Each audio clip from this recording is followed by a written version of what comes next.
It is an ECC Valorant Grand Finals kind of night, and I couldn't be more excited to be here. My name is Sam Tonks. Joining me is the awesome Rare Adam, and I mean, Adam, Molloy University versus Southern New Hampshire University. This is going to be one heck of a matchup. For sure. I think off the bat here, we saw Molloy, I believe it was Thursday night. They had a little bit of a rougher series than I think we Yeah. were expecting off the get go. They had some growing pains, I want to say, throughout that series, specifically on Bind. It just seemed as if they couldn't get their groove, but they really turned things around off the back of Mad Max, as we were talking about, and eventually were able to take that Haven by storm. And now going up against SNHU, the 7 seed coming into this, seeming like underdogs in this series, but I think more so they just had a little bit of time to scale up here. I've seen this team actually play in ECC before. They do look like a rather confident team, rather strong team. So I think these are probably our two best teams. I mean, they got here, so they must be the two best teams. And I think they're down to play for a crazy series tonight. And we also had to think about it too throughout this entire playoff. Southern New Hampshire hasn't dropped a single map. It's been 2-0s every single time. Molloy, different story. It's an undefeated team, but a team that had a lot of difficulties. We saw that on Thursday night. They barely were able to scrape by on the first 2 maps. Obviously, dropping the first map, barely able to make it on the second map. A little bit of trouble on the third map, but a lot more dominant than what we saw from them, but still a 2-1 score line. Now we go into tonight, the grand finals. Southern New Hampshire, they've been firing on all cylinders. I mean, you're 7th seed and you're able to make it to the grand finals. That has to show something that maybe they've been holding back a little bit, or it was like you said, just maybe takes a little time to scale up, takes a little time to get to where we're comfortable as a team to really be able to stand on our own and get to these grand finals. Yeah, and I think a big factor behind that is just especially when you are on sort of the greatest stage, sometimes you can pull through your greatest performances as well. And I think we saw that even from Molloy. They were literally match point. They were going to lose the series there against Utica in a shocking fashion, and Max was able to step it up, and especially in the first half of Haven as well, really picked it up for themselves. And on the flip side for SNHE, coming in as the 7th seed, you have no expectations. You're expected to be a first round exit at that point. You're really just saying we might as well give it our all. A couple of upset wins already to get to this point, and now going up against Molloy, it's just another feather in the cap for them. They've taken down, the 2 seed, the 3 seed already. What's the first seed to them at this point? So realistically, just coming in as sort of with a chip on their shoulder, so to speak, really looking to try and take down the team who has been dominant throughout this entire season of ECC. Well, the exciting part is, of course, we do know the maps that we're going to be playing on, and these are, once again, really interesting maps. We're going to be starting off on Pearl, the pick of Molloy University. Now, on Thursday, this was actually the pick of Utica. And now Molloy, feeling more confident enough that they will actually want to play on it. They actually want to be the first ones to choose this map and to go on it. Then we go on to Haven. And finally, ending it on the classic, Ascent. But still, that Pearl map pick, Adam, this is an interesting one to start off with. Yeah, and I think that, Pearl has sort of pushed itself in there as one of those maps that teams don't really mind playing. They don't think it warrants that early ban, much like an Icebox or a Fracture on the opposite side. But, Pearl is one of those maps where you have agency on both sides, I feel. You have a decent defense and a decent offense down B long. A has so much open space that you can sort of take advantage of, and mid control is oh so important. And I mean, especially, Bind is one of those maps where either you really are good at it because it's been in the game for so long. You're either dominant on it or you're not so confident on it. And even SNHU banning that one out, saying, we don't want to risk it on this map, sort of gives that sign that maybe neither of these teams really want to pick it. And it could have been that map 3 in a situation, but Ascent sort of as that last map makes a whole lot of sense. That's definitely one of the more even maps across the board. But already we are into Agent Select here, and very similar compositions coming through. There is a little bit of an interesting hover, though, from TN6. I did see him tweet out saying that Yoru seems kind of strong, but nonetheless, it's going to be that Sky that they locked in last time around. But already we're locked and loaded for both of these teams incredibly quickly. It seems as if they do have that set strategy going in, and you like to see teams come in with that confidence. They have that prep ready. It is the season of finals for not only the students in terms of their schooling, but also in terms of all of these leagues. And when it comes down to it, you better have your prep ready here because you want to show up on the biggest stage. Oh, yeah, you absolutely do. It's the grand finals, Adam. This is where it all comes down to. Both of these teams have fought. They have worked so hard to get to this point. But at the end of this, only one is going to emerge the victor. And who it all comes down to what is the preparation? What has been the practice? What has been the teamwork that has led you to this point and will continue to carry you through the rest of this series?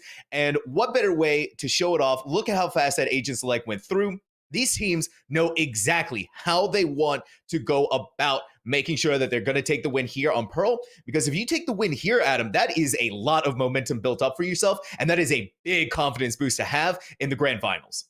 Yeah, I think Pearl is one of those maps as well where if you can start to get that ball rolling, it's really momentum based. We saw these sort of rotations where they went to the opposite side of the map a lot of the times here. It's really interesting to see how all these wide open areas, all these corridors, even it's sort of like both in that sense where you've got these wide open areas like B long, even sort of most of the B side very much open, very much long corridors, and then A side there's a lot of these sort of nooks and crannies to sort of go around. So it sort of gives almost like a split feel in a lot of ways. And I mean, it's interesting because split is coming back, but there's so many different angles that you can take on Pearl that if you know that map well, you can really dominate on it as well. I'm just curious to see how Molloy sort of adapt there.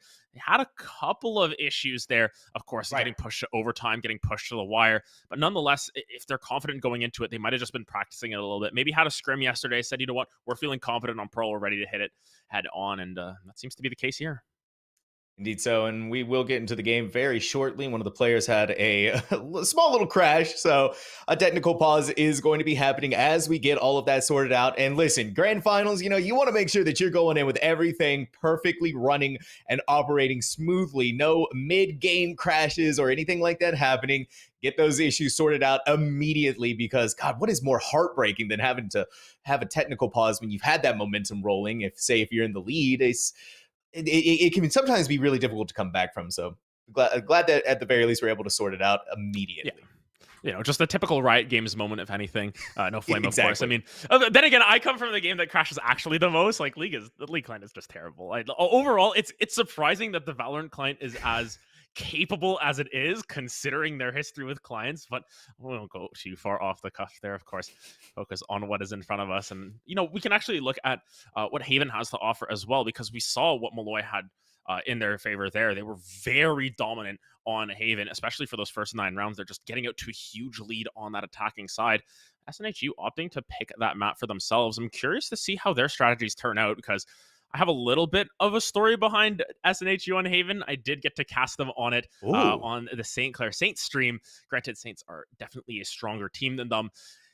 They won Pistol, they won their bonus round, and then they lost 13 rounds in a row on Haven. Their map pick, and they lost 13-2. So, in terms of what I've seen from them, it's a little bit extreme in that regard. Maybe it's one of those maps that they're able to come back on. Of course, map 2 of their semifinal series, actually, they did go on Haven as well. They won 13-5. So, obviously, they feel comfortable on that map nonetheless. And if they are able to match Molloy's tempo on that map, and they're able to get their bearings about them, able to get themselves set, get further into the game than with 13-2, then you might be in good hands. So I'm curious to see how SNHU plays that one out, especially since they are a strong team. They do deserve a lot of credit for that, and I think Molloy as well. They are a very strong team. It really just comes down to how they perform on the day, and especially you played a game, very competitive game 2 days ago for both of these teams. Are you still able to keep that momentum even from Thursday, or have you cooled off? Do you need to sort of reset yourself and get back into the groove of things?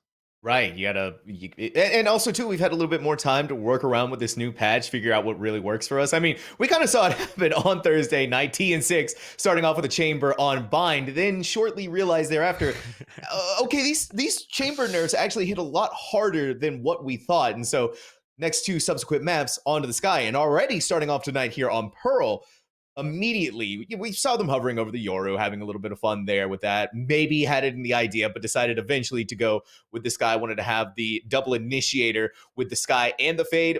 Bliss is back on the Fade as well, and we're seeing a somewhat similar lineup to what we saw most of the players playing on Pearl.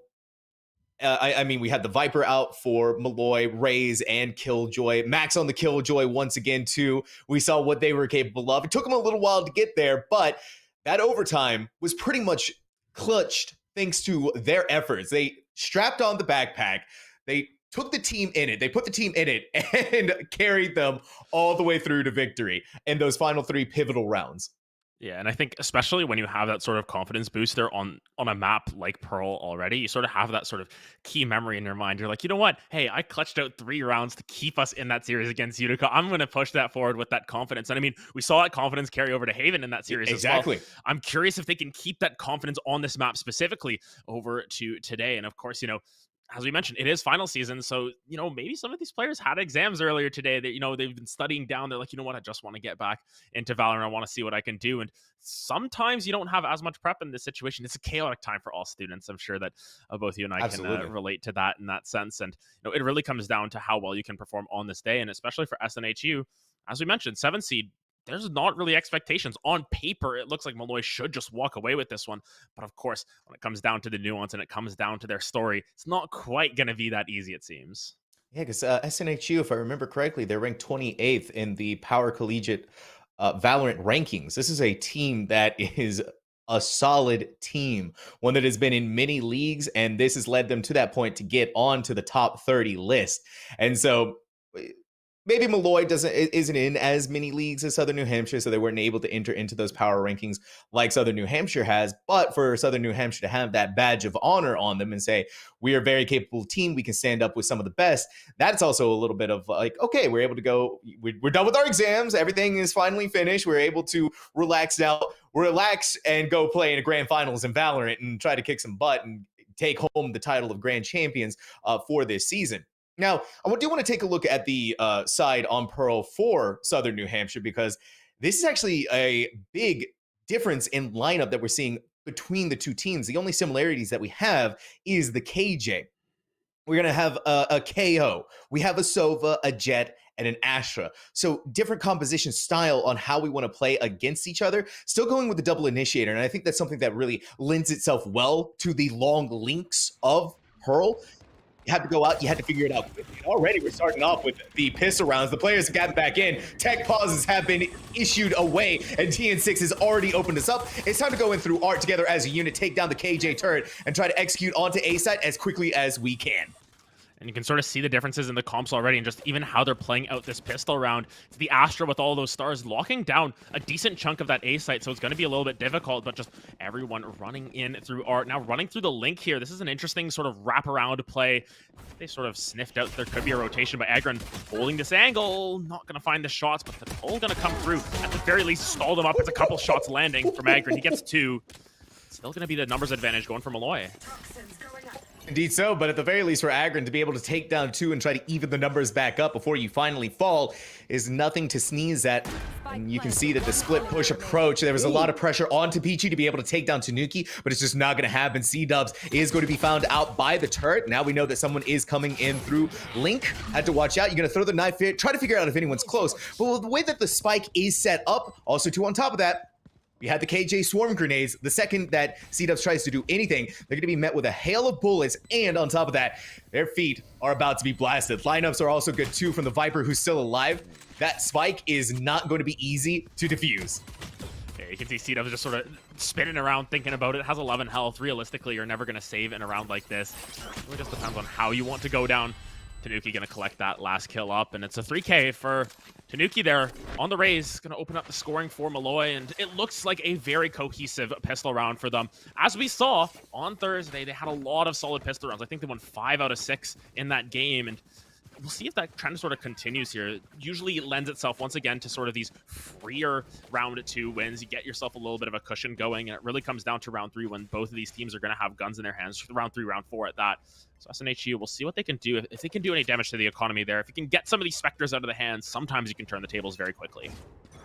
Hopefully they are going to be able to turn it around once they get guns in their hands, but this should be an easy round for Molloy already. Wow, that's something that you don't typically get to see very often in the kill feed, Adam. The dog actually managing to get the kill itself, and that is always the one that makes you feel very bad. Peachy had a lot of work. He had a lot to do there, but it was just a little bit too much. Hilton, you little sneaky sneak. You're all alone, the only one alive, and you're going to be tailing after them to try and find maybe a potential kill, but Molloy is not going to give it to you very easily. They're going to spread out all across A site. 3 hiding out towards main. The spike hasn't been planted yet. We're still trying to figure out just where exactly Hilton is, but it's the same thing that happened we saw on B.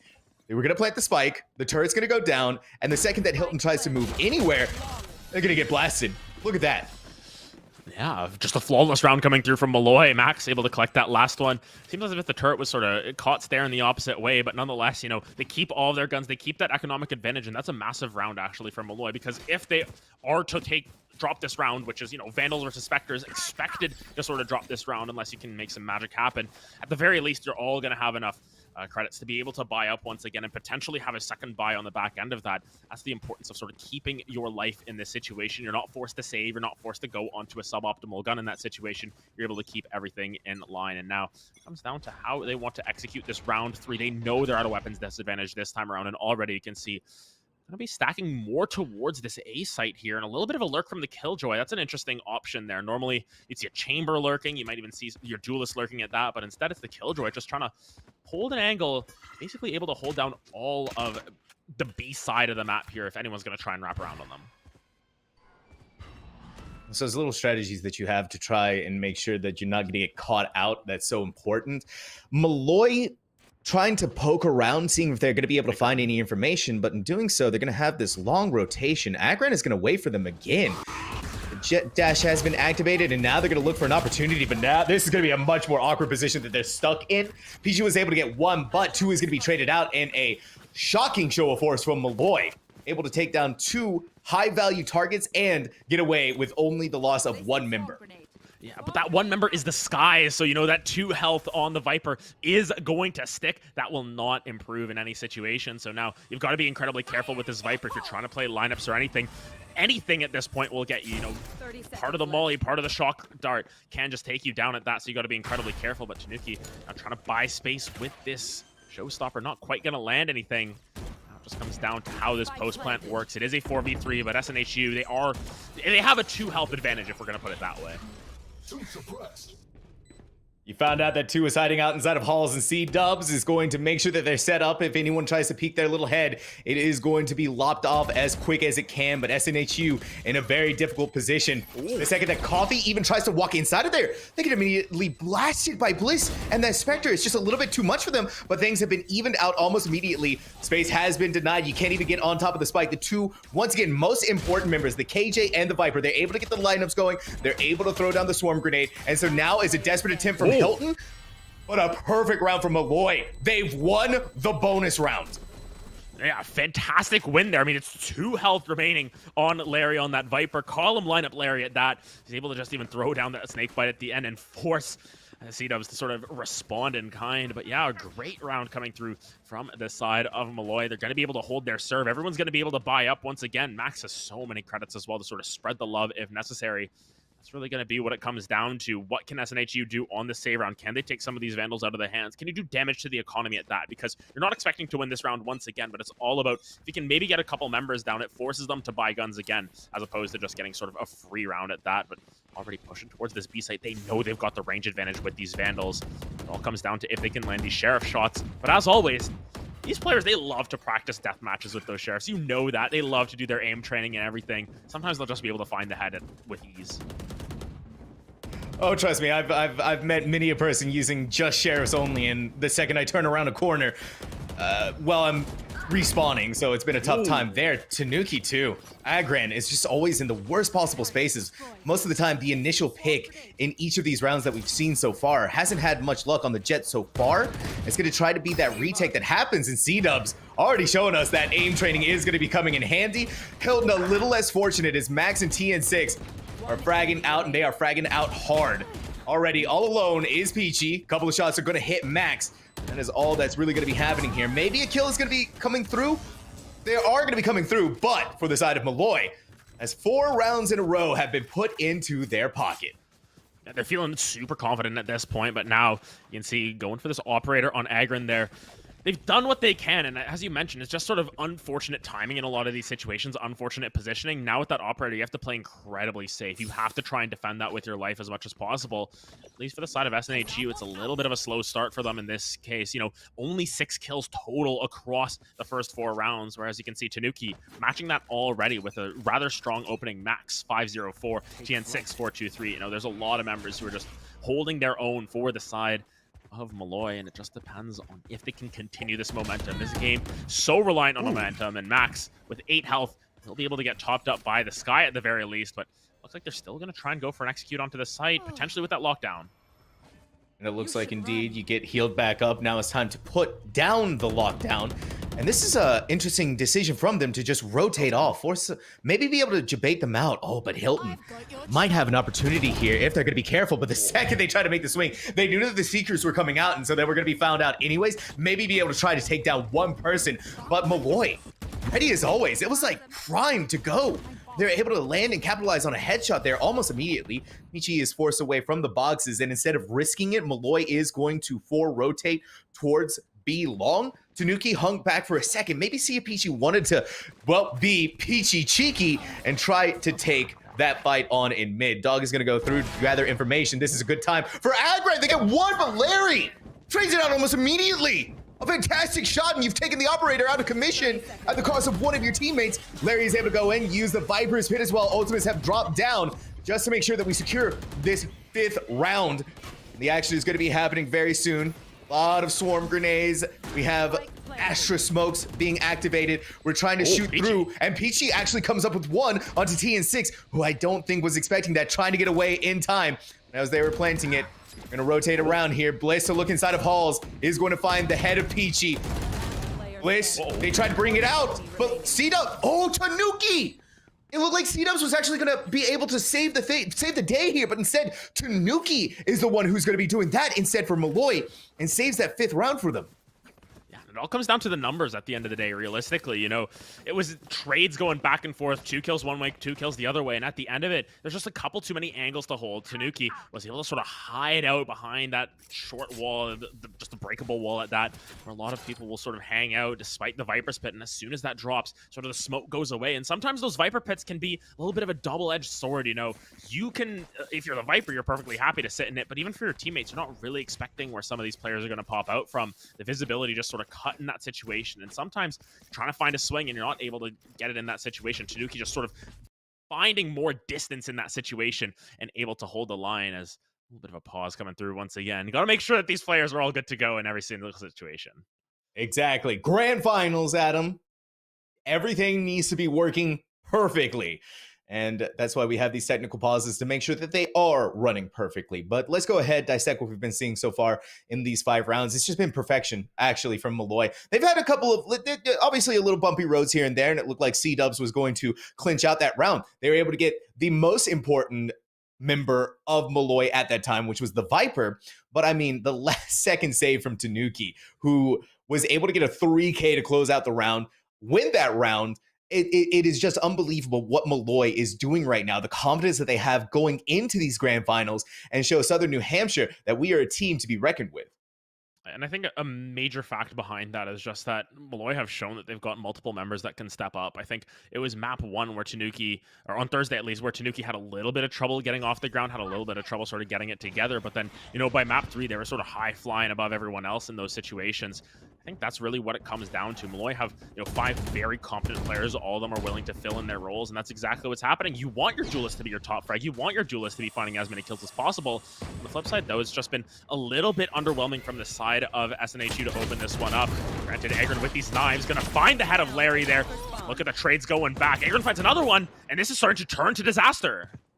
It is indeed. The only ones left alive. C-Dubs is insane so far with that Sheriff. It's all up to you, TN6. You have to put the weight of the team and the round on your shoulders. I'm going to sneak through carefully. Think they might have the inkling that someone wants to go through mid. Coffee, checking to make sure all of their angles are covered. And TN6 is unafraid, ready to go. A shot comes out. Peachy picks up the Vandal. The Sky Flash comes through, but Peachy had already repositioned themselves. Now it's time to pick up the ult orb. Maybe give TN6 a chance to have one going into the next round. Do have the spike. I'm going to rotate around. Peachy does have that information that the spike will be down in a second here. 38 HP, TN6 does have their heal up. It's all about waiting to use it. Now it's time to use the Seeker with that spike being planted. They know exactly where Peachy is! And Peachy gives Southern New Hampshire University their first round here on Pearl in these grand finals. Yeah, a really strong round, actually. I think the knives from Agron were the MVP of that, as well as C-Dubs with that Sheriff. And I mean, TN6 did what they could. You know, they found 3, they did everything. A little bit too much damage taken at the end there. Sort of got blasted down through the wall. And, you know, the Seeker, good idea. I think that was sort of their plan going into it, picking up that Alt Orb, trying to sort of catch him off guard and find a swing off of it. But I think Peachy was just a little bit too close in that situation. And now, full buys coming through on both sides. Once again, though, the wallets from Molloy, you know, the credits, they're still in rather good hands. I think they can afford another purchase after this if they are to drop this round. But at the very least, you know, you want to keep that momentum going. You don't want to be forced back onto a save here, especially when you've won the first 5 rounds. SNHU, though, doing a great job of sort of trying to stem the bleeding a little bit. And now this is where you can sort of get that tourniquet on, get back into the action there. Never want to give up in these series, especially when you're nice and early on. Map 1, you still got possibly 2 more maps to play after this. Ooh, and now Coffee wanting to go through CT along with their companion C-Dub. This is an interesting push that we have coming in. TN6, all right, Hilton. What? Oh. They get 2 before Max is finally able to put down this insane Sova, who was able to take down 2 high-value members from your team. And now we're going to be walking through. Agran is, instead of wanting to engage in on that, play it safe, put down your smoke, dash out of there quick as you can. Reposition yourself into a better place inside of tower. Now Max to throw out the swarm grenade, maybe be able to stick them in there at the very least. It's going to flush Agran out, who's going to go onto site in halls. And now the command decision. Abandon B, move over. You got to watch out for C-Dubs. C-Dubs has been playing insanely so far. 2 kills with the Sheriff, 1 a headshot, and the other a body kill. Gonna try and get over towards dugout, maybe be able to do another one. A really good flash comes in. Unfortunately, only able to take down Tanuki before being traded out by Bliss. Looking over towards the right. Max has taken a lot of damage, 9 HP. Coffee will walk through, get the kill there. Bliss has been doing a lot of good, but 37 HP against 2 remaining members of SNHU. They hear the shots come through, and Peachy, time and time again so far, has been able to close out these rounds and give another one for Southern New Hampshire. It might be a little bit more of a mixed buy coming through from these 2 sides in the next round. I mean, while SNHU were able to win out on it once again, it costs them a little bit. Granted, Agran and Peachy going to be able to hold on to their Vandals this time around. Peachy should be rolling in the dough right now. If that's the case, they might be able to purchase a gun for one of their homies there, potentially prevent Coffee from needing to go for those light shields. That's exactly the case. This is actually going to be someone surely will buy for Coffee here. Now you see on the flip side, though, it's still a full buy. You know, there's the operator now coming through from Max. Suddenly, that economic advantage that they had just 2 rounds ago is starting to go by the wayside as SNHU starting to turn this one around a little bit. And now with 4 ultimates as well in their possession, they have the agency to sort of lock down one of these sites, quite literally, as well as use that null command to dissuade a push. So when it comes down to how they want to use those, the only one that's sort of missing is that Jet ultimate, which is more so of an eco ultimate, if anything, in those situations. Wow. Peachy finds the head down hall. Blasted it right off. Tanuki thought they were going to be safe, especially inside of the Fade Nightfall that comes through. Now Hilton looking for a chance and an opportunity. Actually does manage to land a big shot. Coffee inside of mid, gets 2 kills, and survives with 30 HP. Now the last 2 remaining members of Molloy. What do we do? Larry has an Larry running around with a Vandal. Max has the operator in hand, and both of these have not been able to put these 2 big power weapons to use. This operator, it's something that has always been seen, that we've been seeing a lot, right, Adam? You can't really use too much of this operator time and time again. Oh. And C-Dubs took that white swing, was able to get the headshot there, and he's gonna get a second one onto Larry. An unafraid C-Dubs brings them into a flawless round for SNHU. And now, the road is starting to look a little brighter for Southern New Hampshire. Yeah, you know, it's just C-Dub saying, you know, what's poppin'? Brand new gun just popped him at that point. Able to find 2. Great swing coming through. Sort of the pop and swing at that. Able to find a couple of kills. And C-Dubs has definitely been that sort of MVP for the team thus far. Early picking still. And Peachy's had a couple of clutches for themselves, but C-Dubs has been online from the get-go. This KO starting to heat up a little bit here, and if they can continue this sort of role for themselves, they're going to be in good shape. You know, after 5 rounds from Molloy, it's 3 back the opposite way, and now finally only forced on a little bit of a save here. It is just a showstopper, is the damage to come through from this raise, and it's not going to land onto anyone. So now all of a sudden you're playing at quite the disadvantage. But look at these rotations. Molloy always wanting to move as 5. They want to try and stay together, try and use sort of power by numbers at that. as you said, oh, the crossfire not going to matter as TN6 finds one. Oh, the suck! It's this sort of thing that Molloy loves to do on these pistol rounds. You work together as a unit and you isolate targets to the best of your ability. Then you take them down. You're going to be able to start upgrading your own weapons. We saw a Sheriff and a Classic happen there. And Tanuki was more than ready for Agron to make that swing and get the kill there as well. But a really good flashbang from C-Dubs is at the very least going to get the kill onto Tanuki before they need to move in onto point. But it's a 2v4. Spike has been planted. Gonna have to look down the sightlines of where exactly you want to go. The knife figures out at the very least that everybody is hiding in halls. Yeah. Everybody is hiding in there. You're gonna use the flashbang, but C-Dubs, you got a lot of pressure on you to make something happen, buddy. And unfortunately, it's not gonna be denied by Max. Coffee caught inside of the blind once more, and that is Molloy University ready to come back out on top.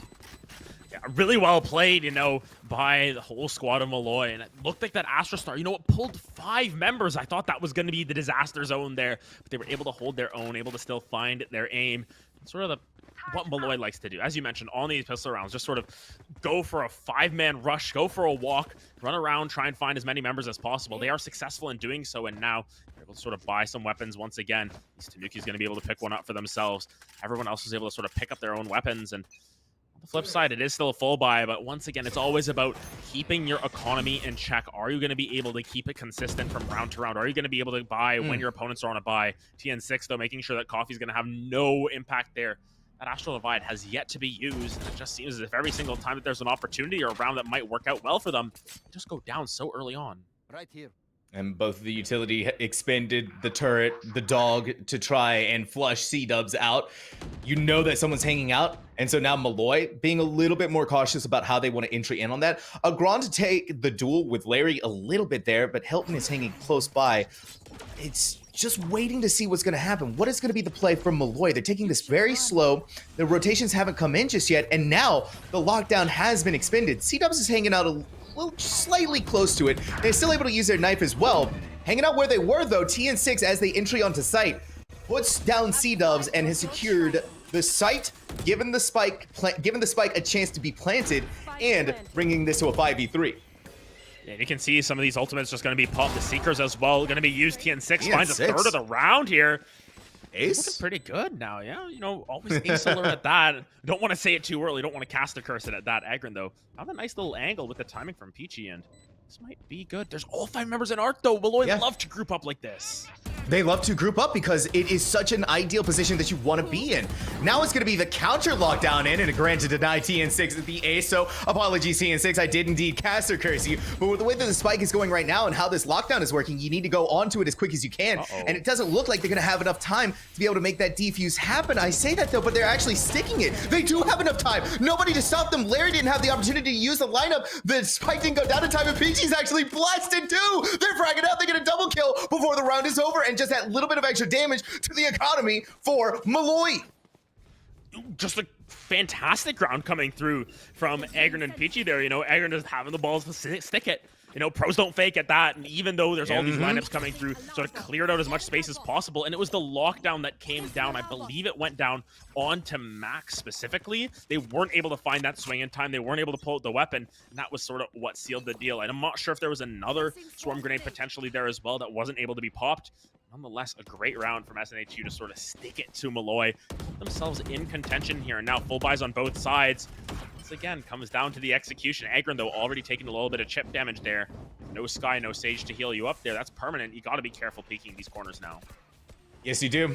It's going to be so much more dangerous. Akron, you're a very dangerous position, my friend. It's happened again where you died to a grenade that comes through, but it's looking like a lot better for you as right in the back line, C-Dubs and Helton find 2 apiece, but being traded out almost immediately. The numbers are even back out.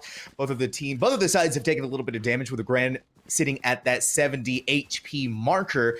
And Bliss, 27 shields, 89 health left to go, still has some breathing room that they can work around with. But in these games, could be the difference between a headshot or a couple of body shots.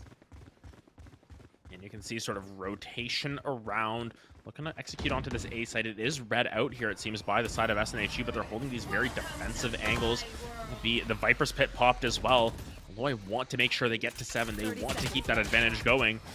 Bliss, though, gets sprayed down. right through the smoke.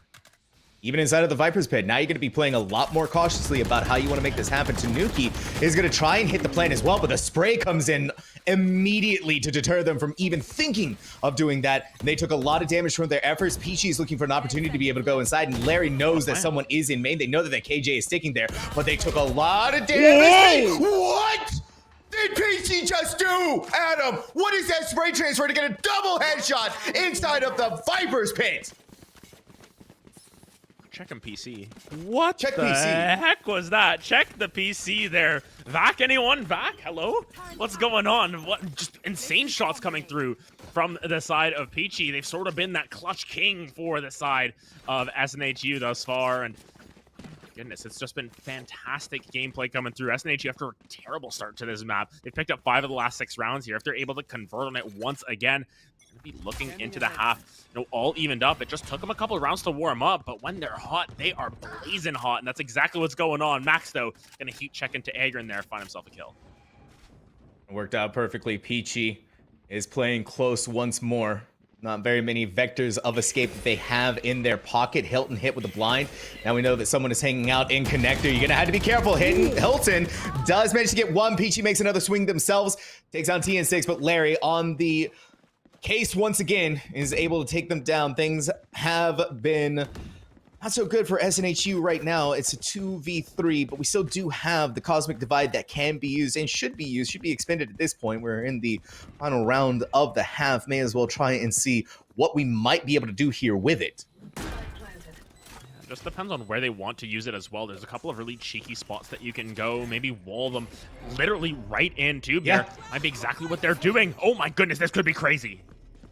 The genius maneuver, keep them locked inside of there. It's happened before. They go inside of it. They're not really any the wiser. You throw in the flashbang, but nobody was really looking at the right place at the right time. Coffee and C-dubs, though. That Cosmic Divide was the clutcher right there. It was such a genius maneuver. They couldn't hear, they couldn't see anything that was going to be happening to them. They was kind of stuck in this little box, and so when C-dubs and Coffee made that swing, it was immediate death. I really like the angle that they put it at, too. It wasn't right flush against the tube there. It was a little bit further back, so even if they were to swing, you have a little bit more wiggle room there to sort of hold your angles and all of that. A great ult coming through from Coffee. It was a little bit critical of them not using it for the first 11 rounds, but I mean, if you're going to clutch out that 12th round, tie up the game with that ultimate, by all means, do whatever you want, Coffee. Save that ultimate for all 12 rounds. Make sure it's used as well as that. And now, all of a sudden, tied up here. Definitely not the first half, the end of the first half that we were expecting there. The second quarter, they really were able to pull it back here for the side of SNHU. And now, oh boy, on the flip side of this map, let's see what they can do for themselves here. It's already Sheriff picked up on TN6. They're looking to try and pop some heads there. They've got lots of practice with those chamber headhunters, so surely the Sheriff translates the same.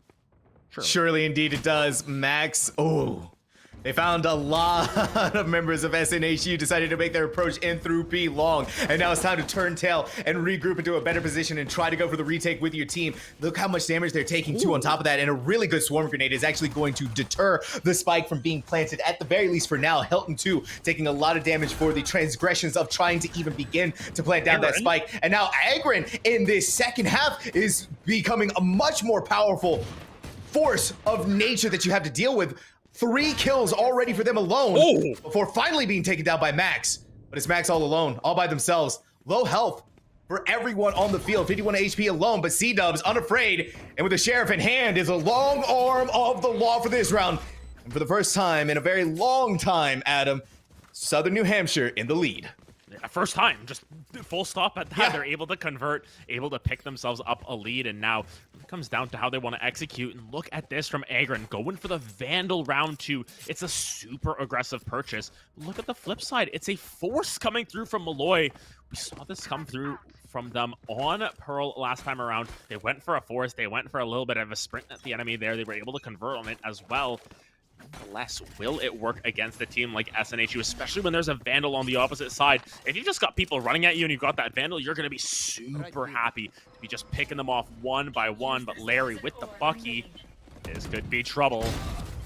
Oh, it might be trouble indeed if Larry picks up a double. Hiding out just next to the shops, but it's coming back and forth as some kills have been traded through, and Agran I don't know how that Vandal's working out for them. You're going to be a lot more careful with it. You do not want to give it up like that. But C-Dubs, what? This insane player with this Sheriff. They're landing some insane shots.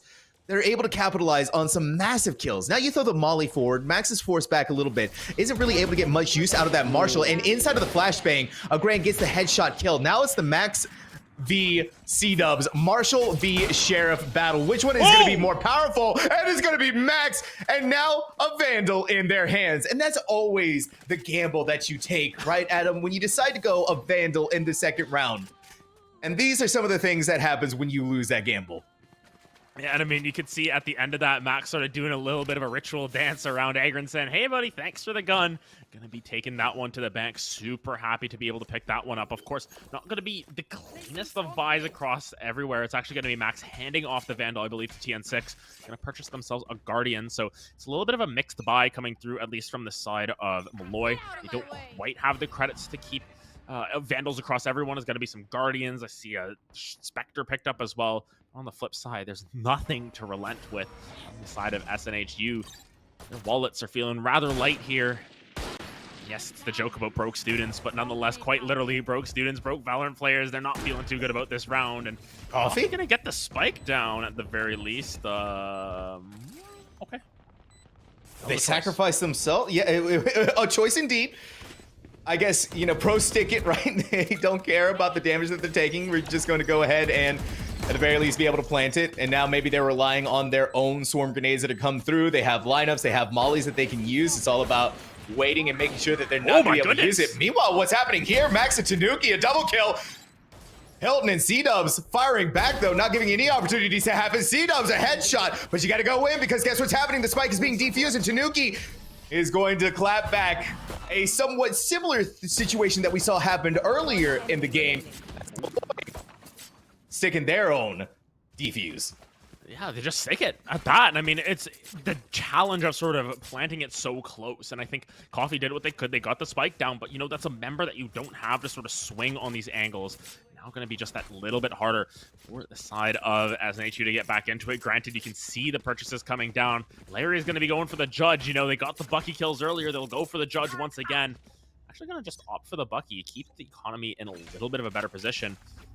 Interesting buys coming through. We haven't seen like a full just 5 rifles versus 5 rifles yet, and we're like 4 rounds into this one. This is an interesting economic use at that. And I mean, it's all off the back of that force coming through from Molloy, then being able to re-up once again, and then, you know, just being able to stick the spike but losing more members.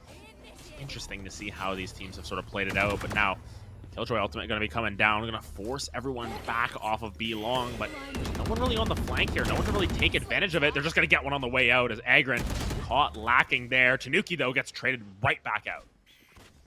Ooh, the flashbang's going to come through, but Coffee managed to get out just in time. But look at this timing right here. Bliss walking up in the right time, the right place, and Coffee, none the wiser, did not see their death coming to them. Molloy University has the numbers advantage against Southern New Hampshire, and Larry looking for another opportunity to use this Bucky like crazy. It is already coming up big with 1 kill onto Hilton. Spike in control of Molloy and all by themselves. Poor C-Dubs, but they're still putting in the work. They got a double kill. No, this is his comfort zone at that. You know, 1v4 situation has already found 2 for themselves. Swing not quite going to be enough. TN6 going to collect the 9th round for the side of Molloy, but at the very least, you know, once again, doing damage to the economy, making their presence known every single time. C-Dubs is just able to continue to push forward so aggressively. And it's going to force Max to sort of get some funds reallocated here. TN6 going to have to probably buy for someone. The economies aren't in great shape for the side of Molloy. You see this every single time. They have guns in their hands, but it's always 1 round away from being forced to save. They're always 1 round short of just sort of getting into a little bit of a hole, and it just takes one last push coming through from SNHU to sort of break that mold once again. Granted, this defense has been quite flawless after the pistol round. They've been looking real sharp. I like what TN6 here. They saw everyone, and then it was like, whoa! All right, pull back. We got to get back to safety. We did a little bit of damage too. Hilton sitting just underneath half health. You threw out the bird. You figure out that they've been blinded, so you know they're still hanging out towards mid. And now the readjustments, we're holding defaults. The Astra on the flip side sees B main, sees that it might be a little free for them to walk onto. Max is holding there as well, but neither team is wanting to make anything happen just yet. Coffee now understanding It's a little bit safer here. But Max has readjusted themselves. Now they've seen people. It might be time for the rotation to come through because Max, it's still them alone. They have the grenades and this knife. They've been able to avoid it a lot. And because they keep avoiding it, the swarm grenades are still going to come through. But that was a lot of damage that was put out onto them, sitting at 50 health. And it seems like Peachy, not wanting to get caught out by the swarm grenades or get caught out by anything like that. Poor Coffee. You really have to feel for Coffee right now, who just keeps continuously getting caught. What? TN6 somehow still alive. Did take damage? TN6, no damage, perfectly fine. Came out of that unscathed. SNHU sent 2 into there to try and eliminate them. TN6 said, man, I have my utility out, but what's the worst that's gonna happen? I'm gonna die? Nah. Yeah, he was just, you know, petting the bird there, just vibing out, gonna try and blind through there, gets double swung, and none of the shots land. Little bit of a gaff coming through from SNHU where they could have potentially turned around the round. You never know if you're able to get a Vandal in your hands and that sort of stuff, but now full buys coming through on both sides. That statement that I made last round, you know, where, you know, Molloy were 1 bad round away from potentially being in the dirt, and then all of a sudden, you know, they're feeling a little bit richer, you know, got their tax return or something along those lines. Now they're feeling a little bit better about themselves, and now, you know, at double digits already, this round is going to be pivotal here. SNHU need to take that momentum out once again. We saw them do that in the first half. Can they do that again here? Because it is oh so dire for them to get themselves back on the right track. Agron doing a great job of opening up the round with a nice pick on a TN6. Holy cow, look at this aggression now, Adam. It's non-stop. The brakes have been pulled out. They've been ripped out. It is full speed ahead. Get on to B as quickly as we humanly can. And it worked out perfectly fine for them. They were able to get TN6 out. They were able to get Max out. So now you don't have to deal with KJ anymore. You don't have to deal with the nuisances of the swarm grenade, no turrets, no way to stop you from being able to plan on Spike. Now it's time to spread out over B and make sure that everything is good. Look at C-dubs too. Waiting for anyone who might come through A. And it seems like for Molloy, why even engage on this? We have the round advantage. We have the numbers advantage. Let's see if they're going to overheat. C-dubs might actually overheat here. He did. There's an opening. But Molloy's still deciding not to do anything. They're just going to save because they know the economy not in the best position that it could be in right now. Yeah, I mean, they definitely have enough to sort of buy up and everything. I mean, looking at that, they're not in the worst case situation, but of course you don't want to just give over those guns for free. You'd rather, you know, save yourself a little bit more, and it's, you know, full credits being available on Bliss. You know, they didn't die, they didn't drop their weapon, they dropped 1 Prowler at that, and just be able to refill and recharge there. Max going to be opting for the Operator once again. Maybe that was the play that they were looking for. Now you can still see that the economy from SNHU doing a little bit better for themselves. You know, Peachy's got a decent amount of credits there. It's C-dubs who's sort of the one left staying in there. But, you know, especially when you've got 4 members with those full credits available, you'll be in good shape. It's Molloy just holding on to those guns, holding the line for the time being. As you can see, TN6 Max once again having some fantastic performances for the team. You are powerless. The null command to deny any usage of abilities.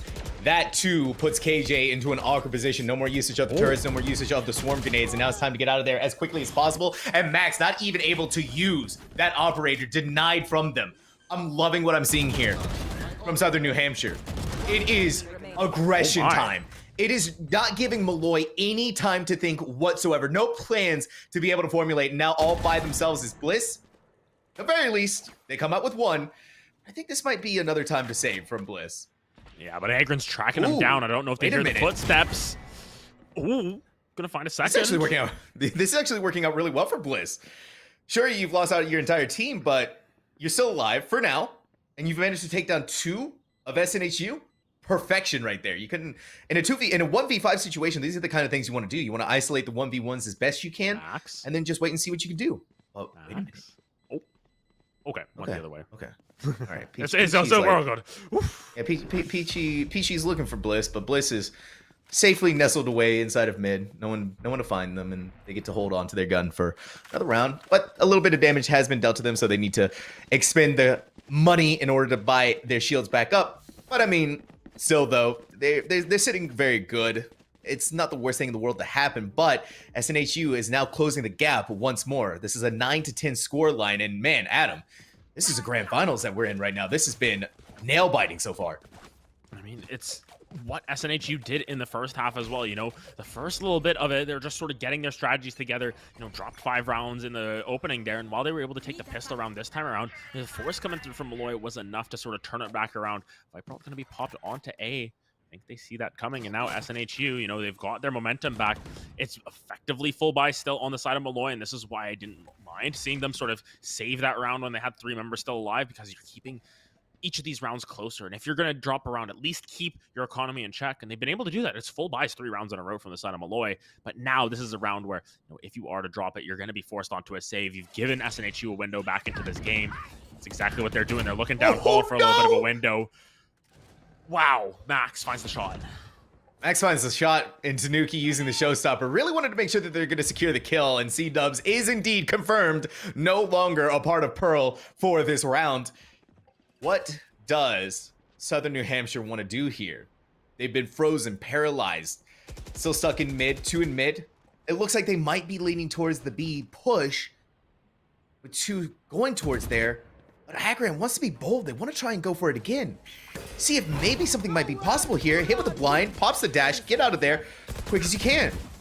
With 30 seconds left, they need to start going fast, and they need to start going now. Oh, Ichi a double kill, and Agran a second one, a third one to happen. Molloy University now on the back foot where they had the numbers advantage at one point. It's time to get on the site, and it's time to get there quick. It's time to plant it down too. We still do have the Cosmic Divide available as well. And something else that we have in the pocket potentially could maybe save the day here. But Hilton holding out towards Hall. Could make that swing. Gets 1 kill on the Bliss, and that is good enough. Time to get out of there. Oh! I was afraid for them. I was afraid for Hilton. They had the arrow out. They wanted to use the recon dart, but it was good enough to bring the gun out and put one right between the eyes of Larry. Once again, another fantastic round from the side of SNHU, though. Hilton holding the line. Giving him a little bit of room service there. Don't come here. We're busy. We'll come around. Housekeeping cleans up the round at that. And now tied up at 10s here. This game was looking so grim for SNHU at 2 very distinct points here, and you can see those mid lines down the middle of each of these halves as sort of the breaking points where SNHU have been able to turn it back up here. And now, with the guns in their advantage, it's still going to be TN6 with a Vandal. It's traded out early, but C-Dubs staying alive, keeping that one hot. Peachy, though, taken down.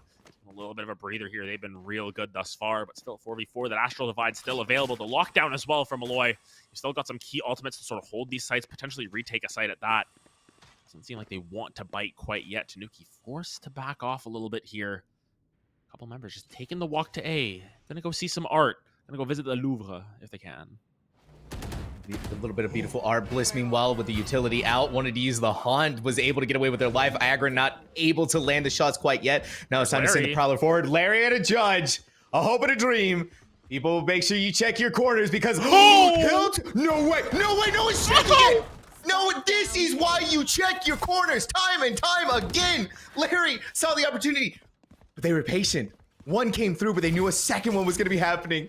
And they were right. Taken down Finally, they get taken down, though. Yeah, Agran gonna be able to pick that one up, but where's the spike? Where's the timing? Max just waiting for as long as possible to try and drop down this lockdown. But will there be enough time? There it goes. Are they still gonna plant it? Yes, they are. Planting at the front of sight. They have enough room, too, to go back to main. Yeah, they've got more than enough time. Now it just comes so, down you just hang out here. Oh, Max saw the shoulder. You don't even do anything. You just wait. They have Max has no utility that they can use either. Oh, what? No way. No, oh! And then Agran threw a wallbang headshot. I can't believe what we just saw there. Max had a quick flick. I'm pretty sure they had to go to the doctor for that one. As they eliminated C-Dubs, and then they had the opportunity there to go after Agran. But Agran, even through the wall, had the read. They knew exactly where the head was. And so now, SNHU back in the lead. Oh my goodness. And I mean, after all of that, it was the lockdown that came through. They saw that they detained one. They knew it wasn't the KO. I think it's just the timing. I think they expected the lockdown to last just that little bit longer. The swing a little bit too aggressive coming through. And Max gets taken down. Agran. My goodness. Showing up. And after we were critical of them in the first couple of rounds there, they kept getting caught out. They've started to pop off for themselves here. Tanuki going to drop the Roomba down. Knows that there's someone on the opposite side of that wall, but oh my goodness, look at this push coming through. Agron needs to be careful. Agron is still gonna hold here. They're gonna wait, they're gonna try and see if something can happen, and indeed it does. They're gonna try and go for it again. But unfortunately for them, Larry was just a little bit too more powerful with that Spectre. So down they go, and Larry, a nice upgrade for themselves.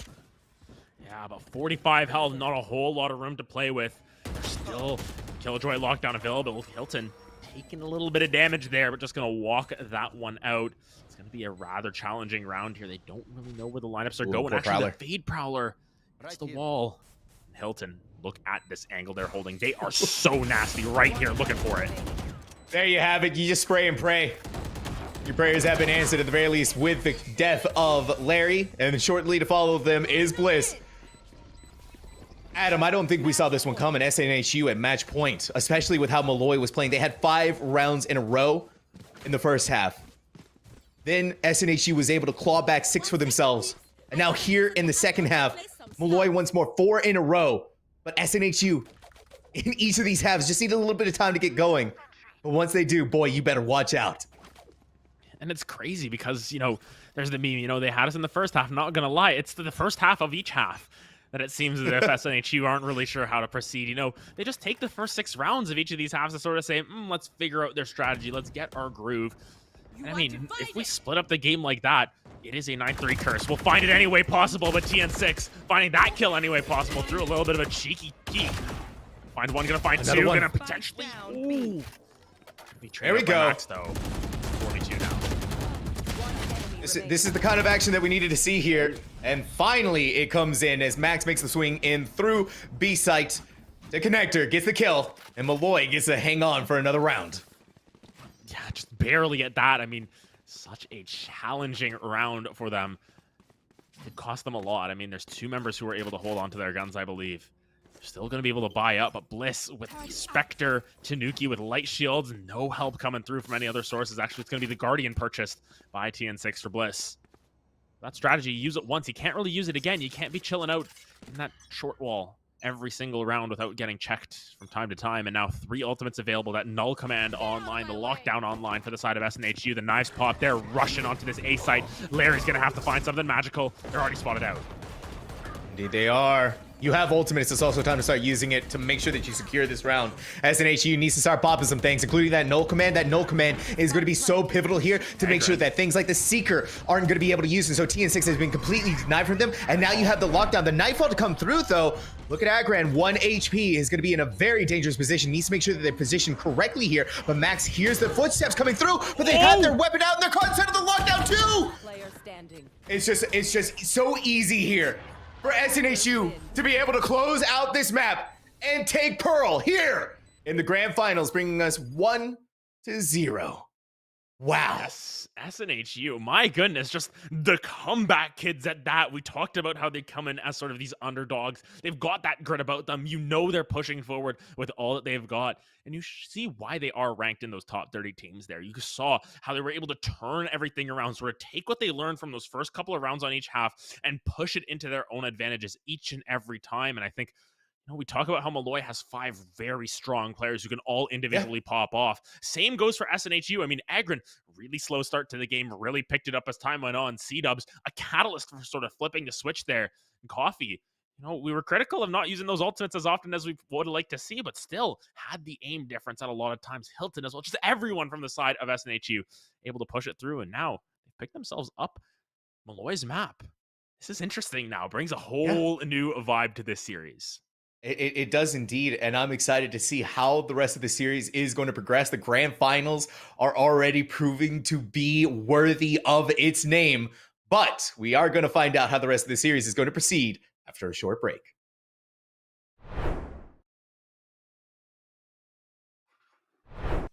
Spike planted, 1 enemy remaining.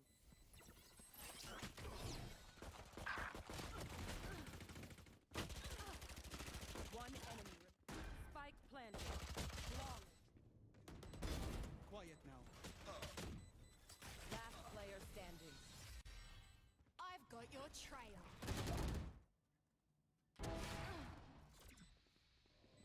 Last player standing. 1 enemy remaining.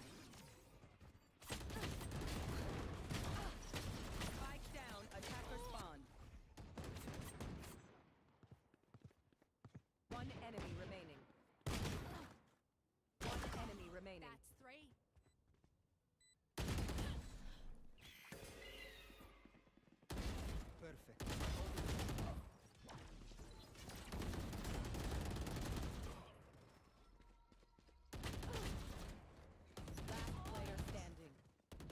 Spike planted. Down. Last player standing. Flawless.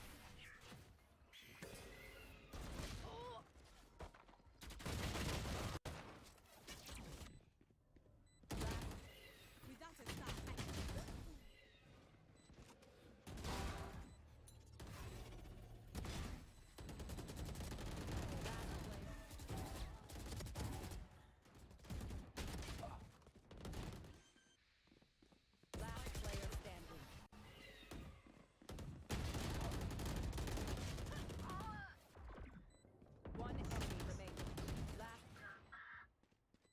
Last player standing.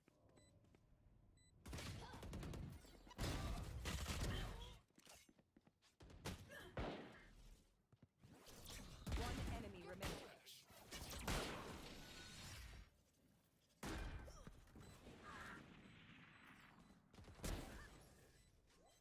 player. One enemy remaining. Sleep tight. Last player. Last player standing.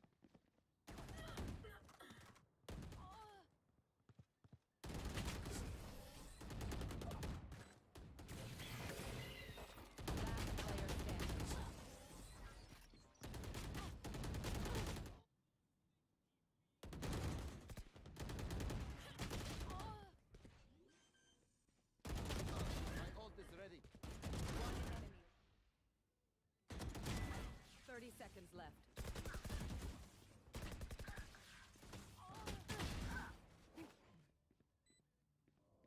One enemy remaining. Scanning ahead.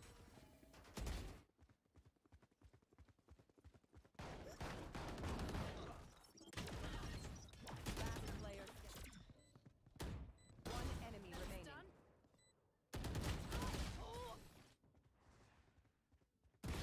Yikes.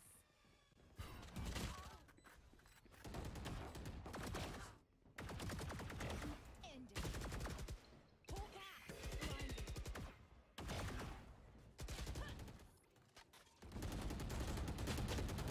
One enemy remaining. Last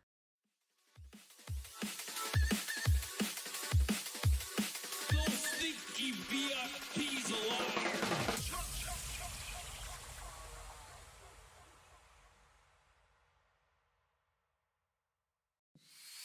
And you make me feel like a rebel, but I will not give you a reason to destroy me more and more again and again.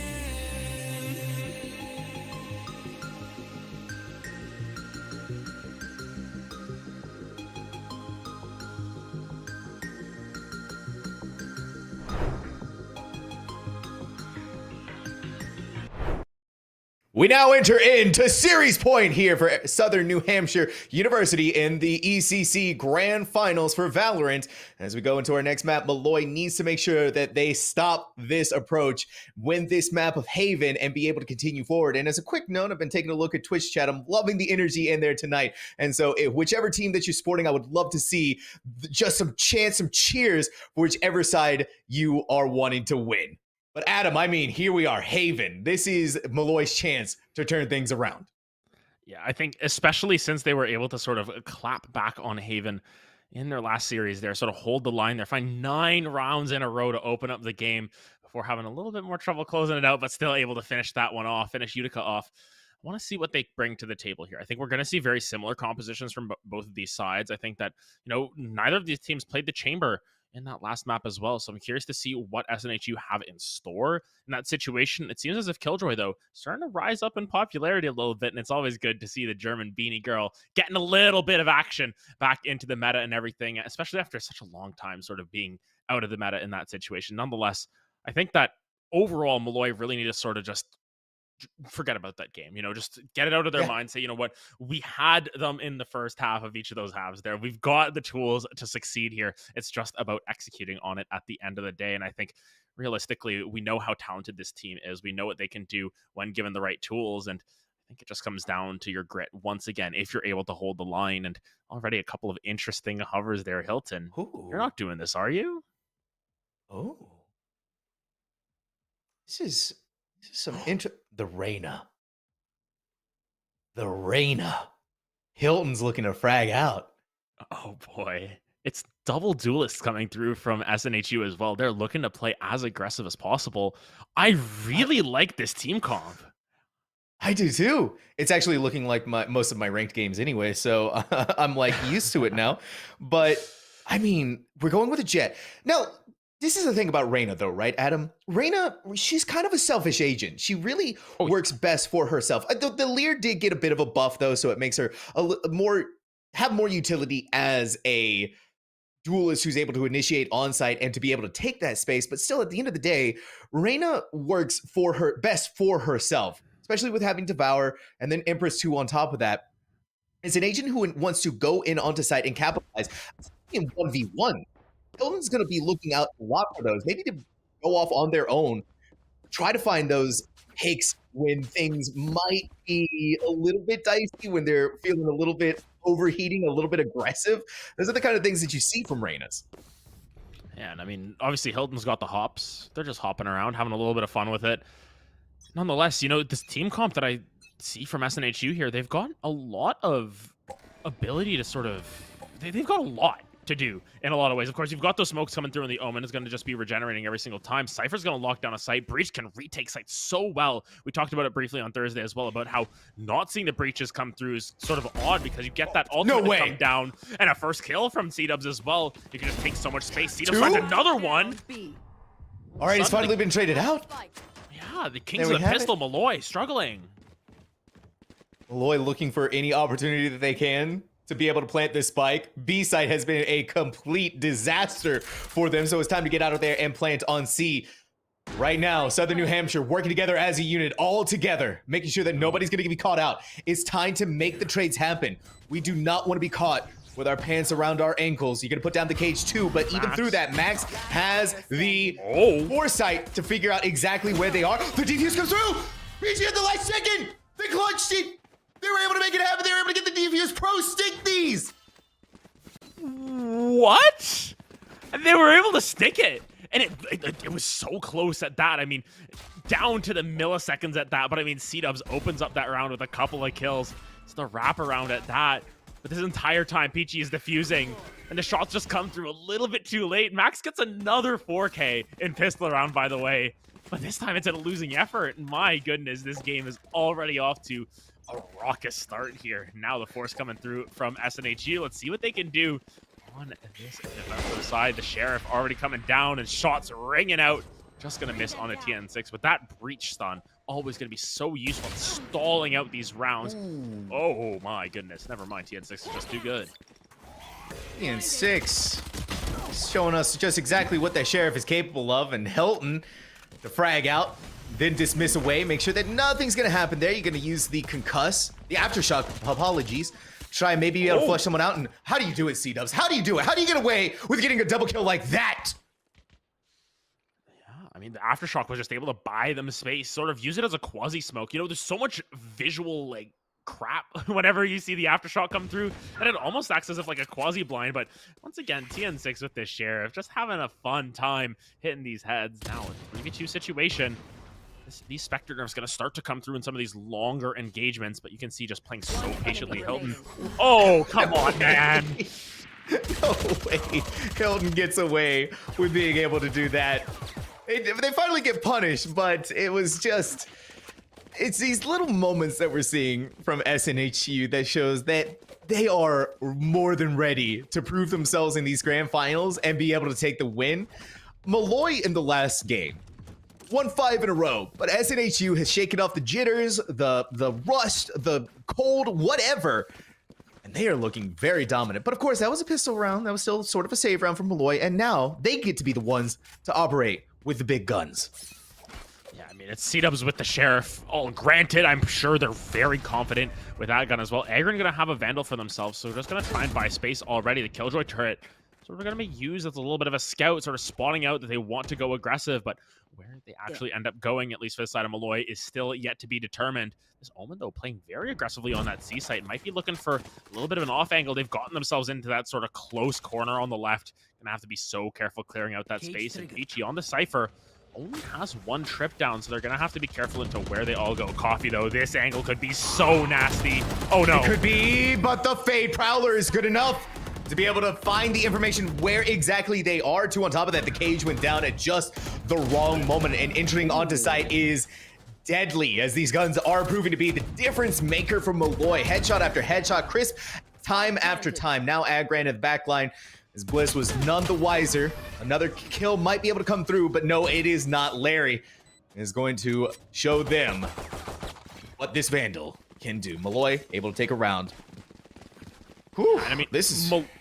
Molloy had like a combined 140 health there. You know, they were all relatively low, but sort of just making sure that they sort of took the 1v1 there. Didn't want to give over too many members. Didn't want to give sort of the spray down potential from Agron there to sort of pick up multiple members, and now mix the economy. Look at this. It's a Stinger from Hilton. It's a Marshall from Agron. Compared to the full buys on the opposite side, granted that Bulldog might be sort of that weak spot. Nonetheless, we're going to try once again through this A site, and Seeker's going to come through. This Reyna's angle not quite going to be as potent now that they are sort of revealed out. Going to be forced to run back as well. Oh my goodness. This is a run. This is a run for days that Hilton had to go through. First, they saw the members coming down through A main, and then you have TN6 who's coming up inside of sewers, and then it was just pure fear time and time again. But once more, Molloy, oh, hello, Tanuki. Wanted to take the updraft, chill out in heaven, but instead they find an Omen who's been hanging out there. And now good TP, as Coffee was able to reposition themselves somehow. How do you get away with being able to do that? It wasn't for long, but hey, a 3K. Coffee before finally being put down. MU, though, to tie things up with SNHU. Yeah, and once again, these economies are going to be in a really weird spot for the side of SNHU. You saw it was a force buy from a couple members. You know, we saw the Marshall, the Stinger come through in a round where realistically you should just be sitting with your whatever you can get. I guess they were just trying to, you know, close out anything that they could, maybe pick up some guns along those rounds. But now you can see Larry popping out the tarts there. 6, 2, and 3 on this Omen. Has that ultimate available. Has 5,000 credits as well, so they're going to be sort of doling out the dough as time goes on. Coffee, as you mentioned, that 3K picked up. Peachy playing so aggressively on the Cypher of all things. Spraying down through the smoke already. Not going to be able to find anything. The camera going to be a little bit late, but he knows exactly where they are as well. Exactly. Now it's just time to play the patience game. It's the healing as well being used by TN6 to make sure everyone is topped up. The KJ turret is just chilling out there, and Agran even blinded and taking... No one took down the KJ turret, so Agran was going to take a lot of damage there. Hilton looked for an opportunity, but no heads to be found for this unfortunate Reyna before he gets traded out. Agran, you're still alone. You still have knives that you can use. The Blaze Storm still available to you, but with 36 HP, taking a lot of damage from that KJ turret, it is a monumental task that you have to climb. Now, as the spike is going to be planted on C, Agran alone has to make that retake happen. Just going to sort of walk around, clear as much space as possible. They've cleared all of A. They've cleared most of B here. They hear that spike get planted, and it just depends on what angles they opt to hold both of them. Potentially going for these lineups. Agran starting to make a little bit of noise. Is it in time? They might just look for the defuse here. Spike isn't planted in the greatest of spots. Oh boy. Ooh, just in time. You deny the lineup, but a second one's going to come through. The well comes in to really throw off the aim of Agran and not really be able to use it effectively. It was the combination of the root and the swarm grenade that, regardless, may have put them in the ground and denied it and given enough time for Molloy there to have gotten the kill, and indeed so, it worked out very well. Molloy University now taking the lead undeterred by the 2 initial rounds that Southern New Hampshire was showing them. Yeah, and it's full buys now for both of these teams. SNHU not really being able to afford another buy after this. They're going to have to try and make this clean, but with 4 ultimates available, and the only one missing, Agran's combat ultimate at that, I think you should be in decent spot here. C-Dubs with that breach ultimate can always retake a site with ease. Potentially look for an aggressive play with it if they so desire. Haunt going to be destroyed from max, so no information going to be provided there. As you can see, they can tell there's multiple members moving towards this A site. The dog invested as well. And look at where Hilton is. This dirty rascal looking for a little bit of a flank. But they hear the Killjoy turret ticking away. This is the things that Reynas love to do. They love to get into the back line, and that's exactly what they're going to be doing. TN6 did not see the Reyna coming in to get away with it. 3, 4, ace! No ace. Oh, I cast a curse it. I got too excited. Hilton didn't have enough ammo, so they had to switch over to the classic. But still, a fantastic effort from Hilton, and has really made that Reyna pop off there in a critical round almost to be able to stand back up with Molloy University. Things are tied once more, and Hilton sitting pretty. They get to have that shiny 4K now. Yeah, and it's actually C-Dubs buying the gun as well for Hilton, just saying, here you go, homie. I got you in this situation. Basically taking 4 members down by themselves. Almost had the ace there for themselves. Doing Reyna things at that. Now you can see trying to look towards this C site, but the setup is already there from the Cypher. Camera going to be taken out, though. They should be able to read that out. Oh, they don't kill the dog in time. And that wire being taken out is massive, but Hilton has already found one onto Tanuki. Hilton's a gamer. They're more than ready to be able to make some things happen, and it's going back. It's going all in the way of Southern New Hampshire right now. Agran in this long sightline position as anyone walks through is going to be met with the full force of their fury as another member of Molloy falls to Agran. Now stuck in spawn is TN6 for an opportunity to be able to make their swing. There's a lot of noise, a lot of enemies that they had to contend with, and they didn't really know where to look. So down they go. Now SNHU back in the lead. Yeah, too many heads, not enough bullets at that for TN6. So difficult in those situations to even decide where to look. You see 3 members on one side, you say, I'm just going to try and take my 1v1. Unfortunately, they still get taken down. Now forced onto a save round. Molloy sort of put back into the back seat there as an HU. You know, they just wanted to switch drivers for a little bit, sit shotgun, play the music for a little bit, and now they say, no, we're taking drive, and now driving sucks. That's probably what they're saying. Something along those lines. Yeah. Hey, driving sucks. We're gonna get you off that. Oh, hello, TN6. Hilton to make that swing in the trade, but Tanuki was also there too, and more than happy to show them what these blades are sharp and capable of. And gonna dance around on A site, see if it's safe. And it seems like they have an idea that it might be, but C-Dubs, excuse me? Excuse me? You walk on, you what?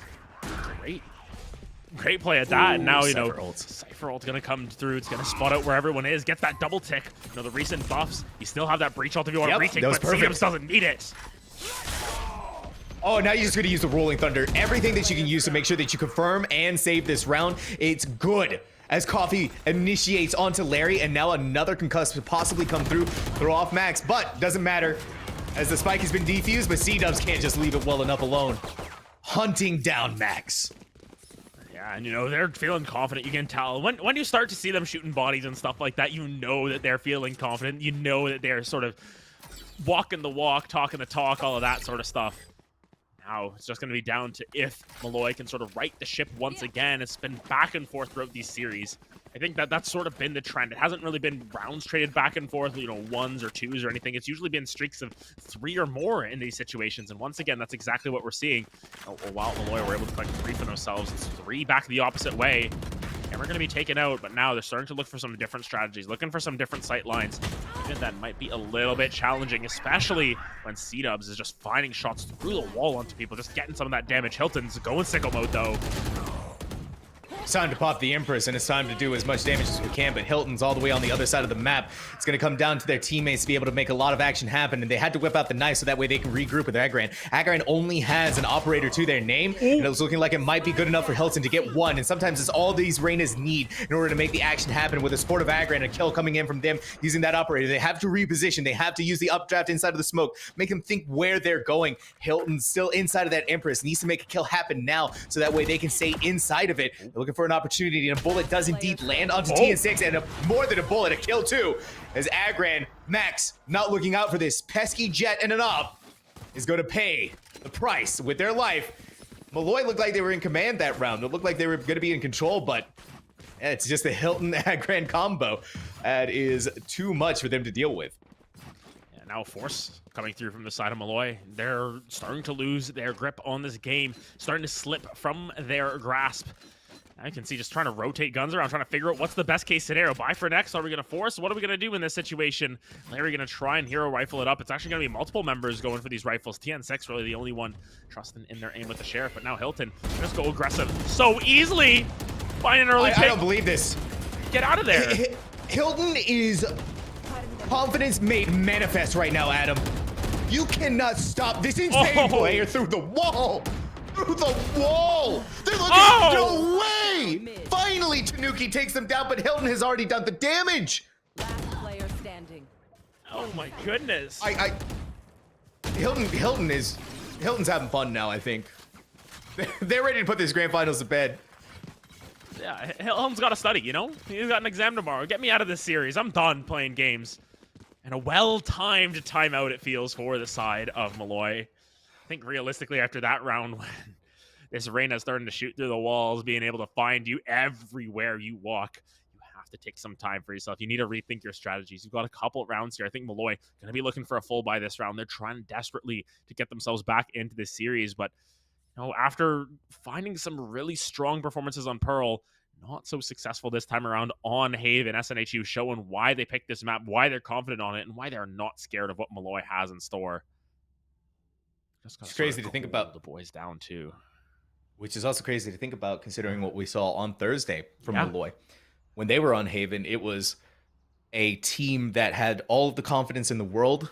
We saw TN6 and an Odin mowing down anyone who walked into their site. But this time around, Southern New Hampshire University, they were the 7th seed going into these playoffs. They've made it all the way to the grand finals against Molloy, who has been undefeated. And now, in this pivotal grand finals moment, Molloy staring down the barrel of defeat, especially with the momentum that SNHU has gained. Hopefully this timeout has proven to be fruitful for them, will prove to be fruitful for them, and begin to turn things back around.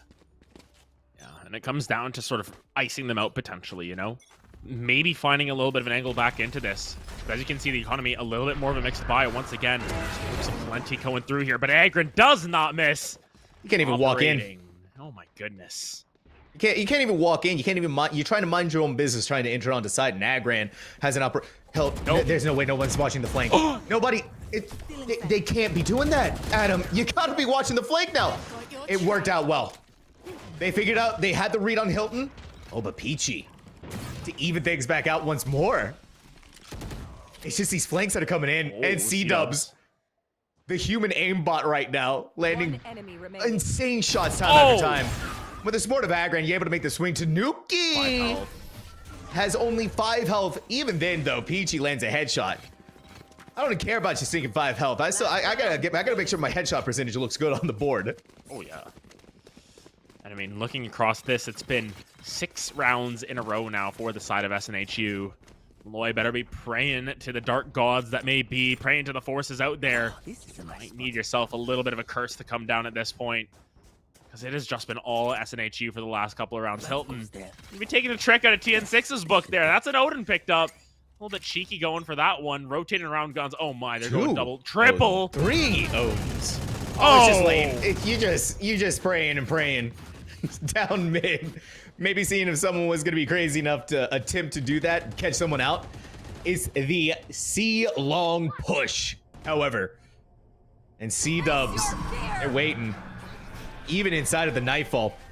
They're just going to go ahead, pop it off. And now it's time to begin the spraying once more through C-long, and it's unbelievable. Max thought they were safe. They thought they were out of there.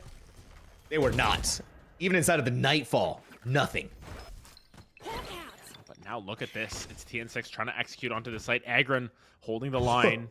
Oh my goodness. No way. Okay. All right. Look at how fast they're moving around right now. And then the Killjoy lockdown comes in. Agran in a desperation maneuver wants to use their Blade Storm, but is not going to be able to find anything. And this KJ lockdown, the spike hasn't even been planted yet, so it was just to be able to secure sight. But now that it's been now that it has disappeared, Hilton inside of their Empress has 51 HP. You really got to make sure you're going to make it count as this Reyna. You're going to look for opportunities to capitalize on these games. The smoke to deny them, and Tanuki and TN6 are going to get some massive kills on their own. Tanuki still in this Blaze Storm. Gonna look for some big headshots, and they are not gonna find anything, since Coffee and this Odin are indeed the god of war. SNHU 9-3. So they get to go into the second half, but Molloy University hoping that the curse lives up to his name. That's a great spray for Coffee, by the way. Right? It's Coffee. It's coffee, it's coffee, his name. coffee. Coffee. Yeah, there we go. Coffee. You know, I mean, if you're going to name yourself after that, you're going to do the funny spelling and all of that. You might as well have the spray going for you as well. Oh my goodness, SNHU rattling off 7 rounds in a row. It seems as if they're going to the dark tag. It's a seance. It's a seance around Coffee. They are performing dark rituals to make sure that they're able to win out in this series. This is coordinated too, Adam. You can tell they've done this before. Oh no, yeah, they've done that before. They have practiced doing this. I love Valorant players, man. They're so silly. They're so goofy. They're built different. Yeah, they're built different. Oh my goodness! They get the read here. They're just running down C. No one's there. No one's No one's home. there. No one's on set. Molloy. Okay, I think we flip things back around. Now Molloy has to begin the attack, and SNHU are now on the defense. They just couldn't get over these rolls, and now you have to go in through the death hallway that is C long, and it's gonna be so much more dangerous for you to do that. Especially when C-Dubs is more than ready for you to try and lay down some shots, but Tanuki is actually good with this Sheriff. Somewhat of a dangerous buy that can be sometimes, but Hilton's in your backline again. What are you gonna do, Tanuki? You're by yourself. They're good though. These shots are crisp from Tanuki, but the time is running out in the spike. And we're speaking of time. That's all SNHU has to play around with. They just need to play time. There's really nothing that Tanuki can do. They have to go in quick, and they have to go in now. But they're not going to be able to. It's 10th round for SNHU. They get to double digits. And Molloy, they're going to have to pull out a force once again. It has to be Stingers coming through now at this point. You know, you need to get your game back on track in a lot of ways. And look at how hard the side of SNHU are forcing. You know, we're used to seeing Spectres. We're used to seeing a Bulldog. Maybe one.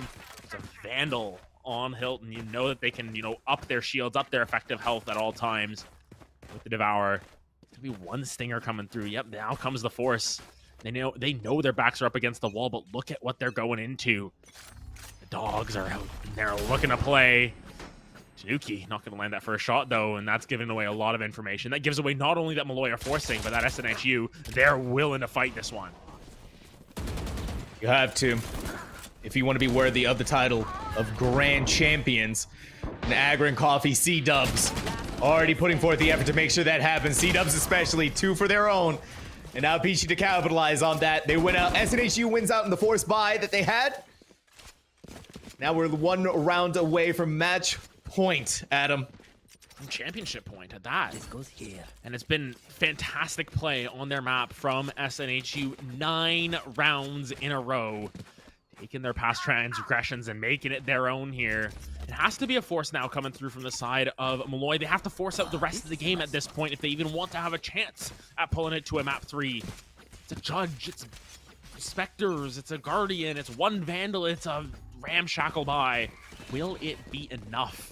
That is the question at all times. You have to make sure it's enough at this point because Molloy, your season rides on this. Your championship dreams ride on this. And the execute on the site is already coming through. Agron finds one. They're just dropping like flies.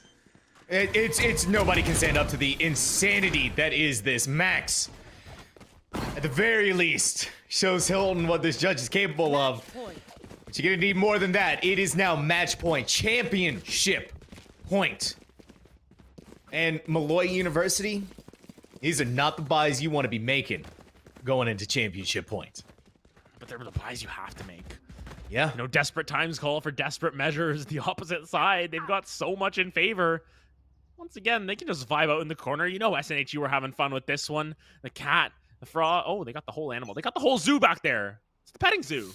It is the petting zoo. Look at that. What are they doing? They're opening up their own farm right now, Adam, and they're charging admission for everybody to come in.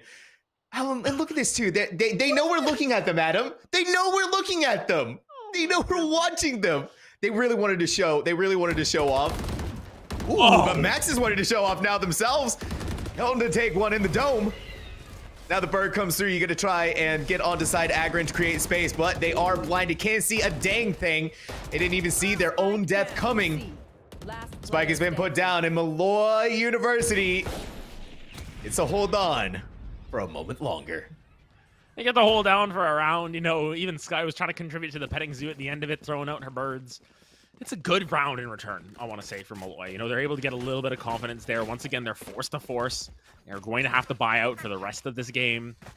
At the very least, you know, you had your fun in games. You were able to open the petting zoo. You were able to drop down on your sprays, have a little bit of a silly 5-stack through C-long, and now you can just go back to business and say, you know what? We're so confident. We didn't need that round. We just wanted to make sure our scorelines look a little bit closer at that. You know, it is sort of the end of a 10-round run for the side of SNHU. Do they care? I don't think so. I think they're going to be fine. Yeah, it doesn't seem too much like they are perturbed. SNHU, they get to make these kind of mistakes. They get to have this kind of fun. Molloy on the flip side, though, needs to play at the absolute word of perfection. No mistakes can be had anymore. SNHU, A site, yeah, not really feeling it anymore. Let's abandon it. Make our way towards C. Make them rotate as well. And to Hilton inside of the Empress. Coffee is actually going to TP. The read was there from Tanuki to figure out where exactly they are. Now it's time to use the paranoia. Oh. But nobody was expecting the max on point, especially not C-dubs, who I think was looking over and trying to decide what they want to have for dinner after this match, or maybe what they want to, maybe what rank they want to do, or what kind of petting zoo they want to open up. Yeah. They were a little bit lost in that situation, and Coffee goes down sort of in spawn as well. It's a 4v3 place, but once again, see, one of those sites that is so difficult to hold. This camera going to get taken out. Hilton, though, on a little bit of a lurk. Are you going to find the shots through the smoke, though? This is dangerously close now. Ooh, and Hilton, they couldn't get the kill onto Bliss, who had nerves of steel to be able to stand up to the Reyna that has been destroying your team. And Molloy, they found that confidence once more, Adam. Yeah, the game's not over yet. You know, gotta get to 13. And it's 5 on the docket. Yes, you're gonna need a massive run. Yes, you're gonna need some sort of magic because you cannot miss a single step. But at the very least, now you've got that weaponry advantage. You've got a little bit more in tow for you. Granted, C-dubs with that ultimate, with the Rolling Thunder, gonna try and make lightning crash down onto the site. Will they make it happen? SNHU playing a little bit with their food. They know that once they can turn it on, they just need one round to claim the ECC championship. Tanuki gets Coffee out, one, and as they're trying to walk through the smoke, Agran is not going to let them. Hilton found a little bit of their aim before Larry found their own. So back and forth, and a Nightfall comes in. Peachy is feeling peachy. It's the 1v1, the Rolling Thunder. C-dubs caught inside of the Nightfall. Now the Prowler, they're going to flash to dry out as much time as they can. But time was not on their side because Max was with it as well. Down they go. Is able to clutch out another round for Molloy. It's getting a little bit dicey here. Don't want to say anything yet, but, you know, starting to come back just a little bit.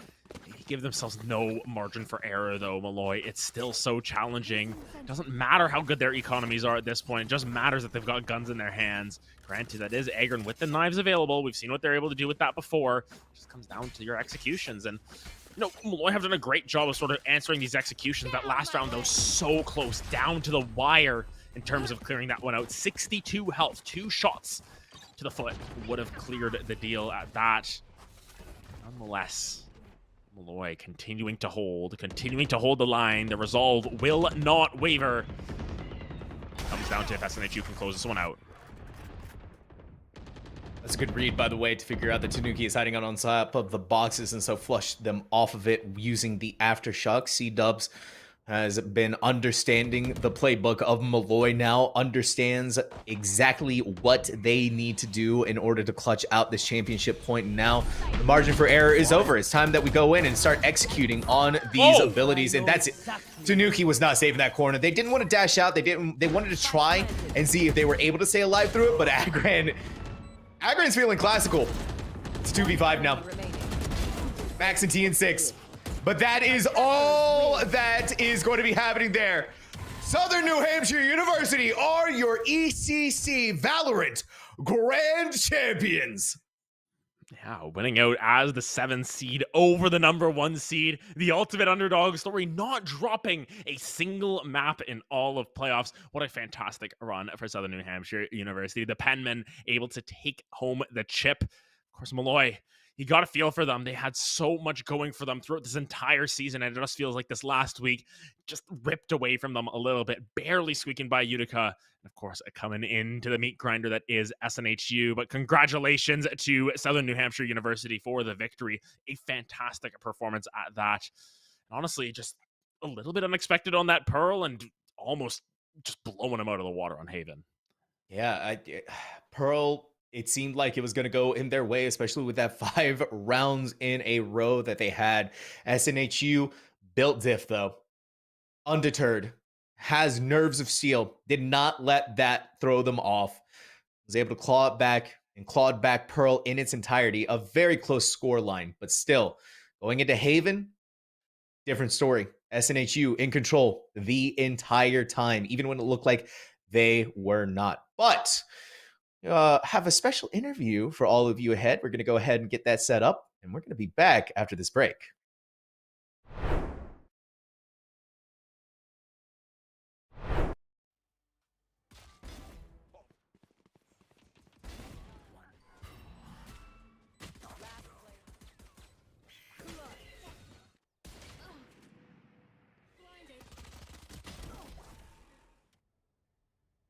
One enemy remaining.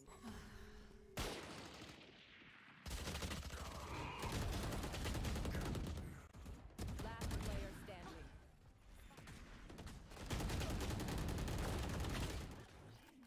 Spike planted.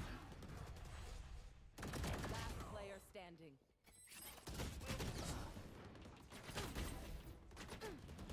There. One.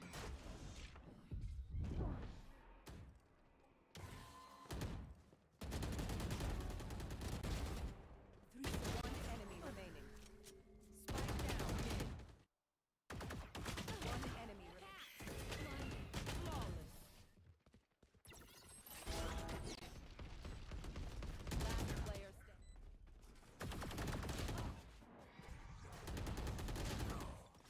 Blinded.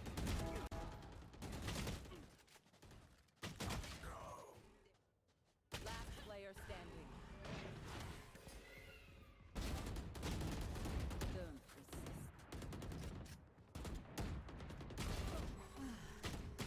Spike. Still in sight. Enemy remaining.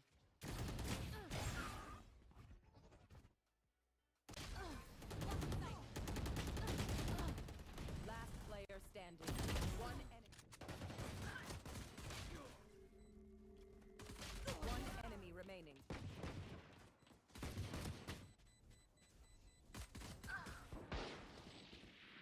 Last player standing. Satisfied.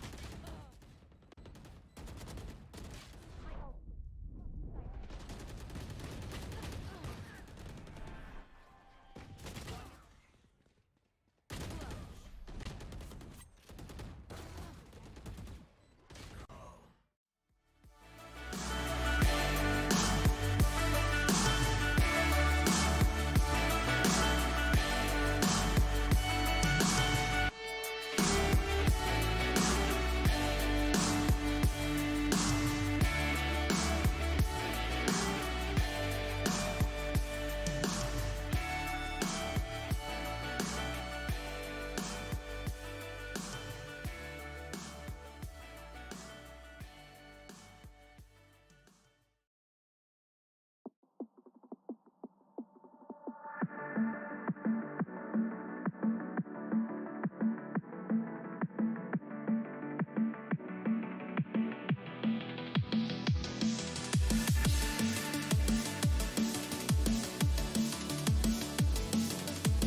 We have one of the grand champions from Southern New Hampshire University member joining us, C-Dub. And I mean, C-Dub, you guys just played a fantastic game. Pearl was pretty close, but then going into Haven, it was like you guys were ready to have some fun. And by the way, hello everyone. I'm loving the wave and I'm loving the action that's going back there. How's the team feeling though? You guys are ECC Valorant Grand Champions. We're feeling really good. It's always nice to add another trophy to the collection. I think we played it really well. Oh, We get audio? A little quiet. oh, there we go. We're There we good go. now. Okay. We're feeling really good. It's always nice to add another trophy. Do I need it? Okay, we're using. Hold on. It's all good, everyone. Okay. These are the fun things that come in with technical issues. I think we got you now, though, We're C-Dub. solid. Okay, so we're feeling All right. really good. It's always nice to add another trophy to the collection. This tournament was run super well, so I just thought it was a great time. We played really well in playoffs, and yeah, we're feeling great. And how did you feel about Molloy picking Pearl as that first map? Was it something that you were prepared for? What was sort of your mindset going into that map 1, specifically on the newest map in the game? Our map pool is pretty diverse. Pearl is one of the maps that we've been working on recently, so we're not as good as it on Pearl as we are on other maps. I think that showed in our Haven, us closing out 13-3 or 13-4. But Pearl we need to work on, and this just shows that we're still up there, but we got to work on Pearl definitely. Yeah, and sort of speaking about that Haven, you were able to rattle off 10 rounds in a row in the middle there. Being one of those older maps and, sort of having that confidence on it, and seeing what Molloy was able to do on that as well, did that deter you in any way, or was it just sort of, we're on our map, we're comfortable, we're going to bring it home? More so the latter. We were definitely confident on Pearl, but when they went up, I think it was 5-0 or 6-0 against us, we were pretty concerned, but we were able to pull it back, pull it through, and then we got onto Haven. Hilton saying, guys, this is our map. Let's just close this out. And yeah, that's definitely how we did it, and it went super well. I couldn't agree more. It was an insane gameplay from you guys on both maps, especially Pearl, where it looked like, okay, this could go either way right now. Haven, like I said earlier, completely different story. You guys were in charge, and it opened up a nice little petting zoo. We talked about it on stream. You guys are having fun over there in the corner. And that's what I love about your team, too. You guys are able to enjoy yourselves and have a good time in the game of Valorant, even in these high-stakes situations. But close things out, C-Dubs, any shout-outs that you want to give? Absolutely. I want to shout out you guys first and foremost for casting. You guys did a great job. We had a small crowd here watching, some friends and family watching. They all loved it. They were reacting to the hype calls. I want to shout out just in general esports you for running the tournament. It went super well. Playoffs was run very smoothly. Everything, communication was great.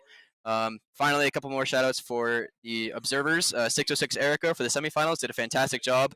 We watched the VOD back. It went super well. And then finally, Cool Scoots here for the finals did a great job observing. Dang. The entire crowd was just loving it. They were eating it up. And then one final shout out is for my team and for my program. Guys, we couldn't have done it without us. Thank you so much. Right back at you guys. Hey, listen, thank you so much, C-Dubs, for coming on, and congratulations once again on becoming the grand champions. I look forward to seeing how your team plays in future tournaments and in future programs. Thank you. All right, and that is going to be it from us here tonight. Thank you all so much for watching. Rare Adam, any final thoughts? Man, he did all the shoutouts for us. I mean, we can do it again, once again. I mean, thanks to Leighton as well, directing for all of us. Of course, thanks to Scoots for doing the observing. Thank you to you, of course, for joining me on this adventure. And of course, huge congratulations once again to SNHU for taking home that chip. Well-deserved, strong series overall. And, to carry that underdog story. 7 seed to the championship. Who says that they can't win those? And winning those, they are indeed. Once again, everyone, thank you all for being here. Thank you all for bringing the hype in chat. I took another look at it and I saw love coming from both sides. And those are something that these team needs in these high action, high pressure tournaments. You do not know how much it means to them. We'll see all of you, however, on the next broadcast. And I'm looking forward to it.